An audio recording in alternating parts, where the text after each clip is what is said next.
Hello दोस्तों, स्वागत है आपका आपके अपने चैनल मार्केट सपोर्ट में। दोस्तों, आज की इस वीडियो में हम बात करने वाले हैं सुइलोन एनर्जी लिमिटेड के शेयर के बारे में। अगर आप देखोगे तो सुइलोन का जो शेयर है वो पिछले कुछ दिनों में माहौल को धीरे धीरे करके ठीक करता हुआ देखने को आपको मिला है। चीज़ें जो हैं पिछले कुछ समय से काफ़ी अच्छी देखने को नहीं मिल रही थी। मार्केट भी लगभग आप कह सकते हो थोड़ा सा अच्छा दिखाई नहीं दे रहा था। लेकिन यहाँ अगर आप देखो तो अब सुइलोन में चीज़ें सही हो रही हैं। हालाँकि आज अगर हम पर्टिकुलरली आज की बात करें तो आज कोई बहुत बड़ी तेज़ी नहीं हुई है, ये तो हमने सबने देखा है। कोई बहुत बड़ी तेज़ी आज नहीं हुई पर्टिकुलरली। लेकिन इतना ज़रूर है कि जो खबरें हैं वो अच्छी आ रही हैं। स्पेशली अगर हम आज की बात करें तो आज मैं आपको दिखाना चाहूँगा कुछ ऐसा डेटा जहाँ पर आपको मालूम पड़ेगा कि कुछ बड़े नाम दिखाई दे रहे हैं, जिन्होंने अच्छी खासी खरीदारी इस पर्टिकुलर काउंटर में करी है। आज की इस वीडियो में हम इसके बारे में कंप्लीटली बात करेंगे। तो चलो स्टार्ट करते हैं। मैं सबसे पहले आपको लेकर चलता हूँ सुज़लोन के फ्रंट पेज पर। एंड आप यहाँ पर देखिए ₹67.32 पर ये काउंटर जो है आपको आज क्लोज़ होता हुआ नज़र आया। लेकिन अगर हम बात करें कि आखिरकार क्लोजिंग के समय पर यहाँ पर क्या हुआ, तो यहाँ पर आपको देखने को मिली है बेसिकली 1 सवा% की गिरावट। ये गिरावट ठीक है, मतलब ठीक-ठाक सी गिरावट तो आप इसे कह सकते हो। हालाँकि इतनी भी ज़्यादा नहीं है कि कोई बहुत बड़ी दिक्कत हो जाए, क्योंकि इतना उतार-चढ़ाव तो इस तरीके के शेयर्स में चलते ही रहते हैं। तो वही आपको यहाँ पर सिचुएशन दिखाई दी भी है। ठीक है, लेकिन कल इसमें एक अच्छी तेज़ी हुई थी, ये हमने सबने देखा था कि कल माहौल जो है यहाँ पर काफ़ी हद तक आपको जो है पॉजिटिव देखने को मिला था। मैं आज ही की अगर बात करूँ तो ऊपरी स्तर से आप देखो कि लगभग-लगभग शेयर जितनी गिरावट है ना वो एक समय पर नॉर्मल हो गया था, पूरी तरीके से फ्लैट हो गया था। लेकिन फिर इसमें गिरावट होती हुई देखने को मिली, लगभग इसने अपने हाई जो गेन्स थे उसे गिव अप किया। लेकिन अगर हम बीते 5 दिनों में देखें तो लगभग 7.5 से 8% के आसपास की तेज़ी जो है इस काउंटर में आपको देखने को मिल चुकी है। वहीं अगर हम महीना भर देखें तो 2-3% के नेगेटिव रिटर्न ज़रूर हैं। लेकिन शेयर ने निचले स्तर से 24% की रिकवरी करी है। एंड ये 24% की रिकवरी एक अच्छी रिकवरी के तौर पर आप इसे लेकर चल सकते हैं। ओवरऑल ये मान के चलो कि इसमें जो गिरावट हुई थी ना, वो लगभग-लगभग कवर हुई है। हालाँकि अभी भी पूरी गिरावट कवर नहीं हुई है।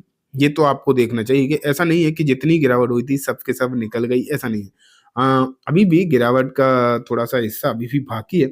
वो पूरा कब होगा ये देखने वाली बात अभी भी होती है, ठीक है? वो भी मैं देखने की कोशिश करूँगा कि आगे के लिए क्या कमेंट्री निकल कर आ रही है, कुछ पर्टिकुलरली ब्रोकरेज फर्म वगैरह जो हैं अभी इस पर क्या सोच रहे हैं, वो भी हम देखेंगे। लेकिन फिलहाल तक की जो सिचुएशन है, वो मैं आपके सामने रख रहा हूँ। लेकिन अब बात आ जाती है, जैसे मैं बोला था कि खरीदारी वगैरह किस तरीके से इसमें निकल कर आई है। अगर हम ये देखने की कोशिश करें, तो मैं आपके सामने वही पहले डेटा रखता हूँ। तो ये देखो स्विट्ज़रलैंड का डेटा है। ये जस्ट पिछले महीने का डेटा है, मतलब नवंबर का, ठीक है? नवंबर में मतलब अभी क्या हुआ, दिसंबर चल रहा है, दिसंबर का शुरुआती समय है। तो बेसिकली अभी नवंबर का ही डेटा आया है और पूरा अभी भी नहीं कहूँगा, लेकिन जितना आ गया उतना में भी अगर आप देखोगे तो अच्छा ही आपको माहौल देखने को मिल रहा है। मैं अगर आपको दिखाने की कोशिश करूँ कि किस तरीके का डेटा अभी निकल कर आया है, कौन-कौन से नाम हैं, तो यहाँ पर आप देख पा रहे हैं यूटीआई का फंड है सबसे पहले जिसने करी इसमें खरीदारी 8% के आसपास की, फिर मोतीलाल का मिड कैप फंड है जिसने इसमें बिग वाली करी है, ठीक है? लेकिन अगर आप धीरे-धीरे करके बाकी के फंड्स अ, अगर आप देखने की कोशिश करोगे, जैसे कि निप्पॉन है, मोतीलाल ओसवाल का एक फंड है मिड कैप वाला, फिर निप्पॉन देखो खरीदारी, फिर निप्पॉन का एक और फंड है। यहाँ भी जो है बेसिकली खरीदारी ही आपको नज़र आई है। तो इस तरीके के काफ़ी आपको फंड देखने को मिलेंगे, जो कि अच्छी खासी खरीदारी कर रहे हैं। एक आध ने बिग वाली भी करी है, ऐसी बात नहीं है। लेकिन आप और देखते जाओ, जेएम का मिड कैप फंड है, यहाँ पर लगभग इन्होंने 13-14% की हिस्सेदारी को इंक्रीज़ किया है। मतलब होता क्या है, ये जो डेटा है इसे कैसे समझते हैं हम? कि जो इन्होंने पहले शेयर्स थे इनके पास, जैसे इनके पास जितने भी शेयर रहे हों, जैसे मान लेते हैं 100 शेयर एक एग्ज़ाम्पल के तौर पे, 100 शेयर इनके पास थे मान लेते हैं, तो उसमें इन्होंने 13% और इज़ाफ़ा कर दिया, मतलब 13 शेयर और खरीद लिए। तो इस तरीके से इस डेटा को समझना चाहिए, ठीक है? अब यूटीआई का देखो, यूटीआई का इनोवेशन फंड, यहाँ अगर आप देखोगे तो इस फंड में जो खरीदारी आई है वो लगभग 10% की आई है। फिर निप्पॉन का एक फंड है, लगभग 13 साढ़े 13% की हिस्सेदारी जो है निप्पॉन के इस फंड में भी आपको बढ़ती हुई देखने को मिली। फिर देखो ये देखो मोतीलाल के 2 फंड हैं। एक में 1 सवा % ही हिस्सेदारी बढ़ी है। दूसरे में अगर आप देखोगे तो 14-15% के आसपास की हिस्सेदारी जो है बढ़ती हुई देखने को मिली है। ठीक है? फिर जेएम का वैल्यू फंड देखो, यहाँ पर इन्होंने लगभग 41% की हिस्सेदारी बढ़ाई है और ये खरीदारी श्योरली एक बड़ी खरीदारी मानी जा सकती है। 41% की खरीदारी अगर कोई कर रहा है तो डेफिनिटली बड़ी है। फिर मोतीलाल ओसवाल का ये 2%, लेकिन यहाँ देखो लगभग 31% की खरीदारी मोतीलाल के इस फंड के थ्रू हुई है।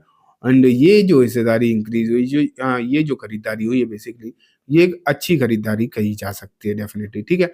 तो आप जो है यहाँ देख ही पा रहे हैं। फिर निप्पॉन का ये फंड आप जो है और देखो, निप्पॉन के इस फंड में भी हिस्सेदारी इंक्रीज हुई है। फिर लास्ट में भी जाते थे, अगर मैं आपको दिखाऊं तो मोतीलाल का एक और फंड है, लगभग 22-23% की हिस्सेदारी इसमें बढ़ी है। एंड अगर नेक्स्ट देखो यूटीआई का 10% के आसपास हिस्सेदारी जो है इस पर्टिकुलर काउंटर में भी बढ़ती हुई दिखाई दी है। तो ये आप यहाँ पर देख पा रहे हो, जहाँ पर कुछ फंड के थ्रू अच्छी खासी खरीदारी आई है। एंड फंड में अगर नाम देखोगे बेसिकली तो बड़े नाम जो है आपको देखने को मिल रहे हैं, बड़े एएमसीज के नाम जो है आपको देखने को मिल रहे हैं। और इन चीज़ों का जो है फ़ायदा अल्टीमेटली कहीं न कहीं होता है।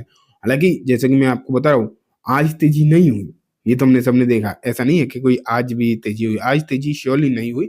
लेकिन एक तरीके से एक सेंटिमेंटल इम्पैक्ट जो है इनका ज़रूर पड़ता है कि जब इस तरीके की खरीदारी कोई बड़े नाम कर रहे हैं, बड़ी एएमसी कर रही हैं, तो छोटे जो इन्वेस्टर होते हैं जब वो देखते हैं तो उन्हें लगता है कि हाँ, डेफ़िनिटली कुछ ना कुछ बड़ी बात रही होगी, तभी तो इतनी ज़्यादा खरीदारी आ रही है। स्पेशली अगर हम मोतीलाल ओसवाल के एएमसी को देखें, जिन्होंने अपने मल्टीपल फंड के थ्रू इसमें जो है अच्छी खरीदारी करी है। ठीक है? आगे बढ़ते हैं। ये देखो सोइलोन का चार्ट मैं रखना चाहूँगा बेसिकली। डेटा दिखाऊँ तो लगभग पौने 4 करोड़ के आसपास के शेयर यहाँ ट्रेड हुए हैं और बीएसई में भी तो 4 करोड़ से तो ऊपर का डेटा है ही। लेकिन अगर हम देखें इसके चार्ट पर आखिरकार चीज़ें किस तरीके की दिखाई दे रही हैं, क्योंकि 53 के आसपास का तो आरएसआई है, ठीक है, उसे छोड़ते हैं हम चलते हैं डायरेक्टली कहाँ पर, मूविंग एवरेजेस पर। मूविंग एवरेज पे अगर आप देखोगे 50 दिन का, तो अभी भी ये 50 दिन की मूविंग एवरेज तो नीचे ही है। हालाँकि 20 दिन की मूविंग एवरेज से तो ऊपर निकल गया था, लेकिन हम वो तो अब डेली उसे क्या ही देखें। लेकिन अभी जो नेक्स्ट टारगेट है फिलहाल का वो 50 दिन का मूविंग एवरेज है। जब इसके ऊपर निकलेगा तो इसमें एक नई तेजी की और शुरुआत भी होती हुई दिखाई दे सकती है। ठीक है? तो दोस्तों ये बात हो गई सोइलोन के बारे में। उम्मीद है आपको सब कुछ अच्छे से समझ में आ गया होगा। अब मैं इस वीडियो को यहीं खत्म करूँगा। जाने से पहले बस एक बार बोलना चाहूँगा, वीडियो अच्छी लगी हो तो इसे लाइक करना, चैनल को भी ज़रूर सब्सक्राइब करना, जाते-जाते बेल आइकन दबाना, जिससे कि जब भी मैं कोई नई वीडियो डालूँ आपके पास नोटिफ़िकेशन सबसे पहले आ जाए। एंड दोस्तों ये वीडियो सिर्फ़ और सिर्फ़ एजुकेशन एंड इन्फॉर्मेशन पर्पज़ से है, तो इसे किसी भी तरीके की बाइंग सेलिंग के रिकमेंडेशन के तौर पर बिल्कुल भी ना देखें। Thank you.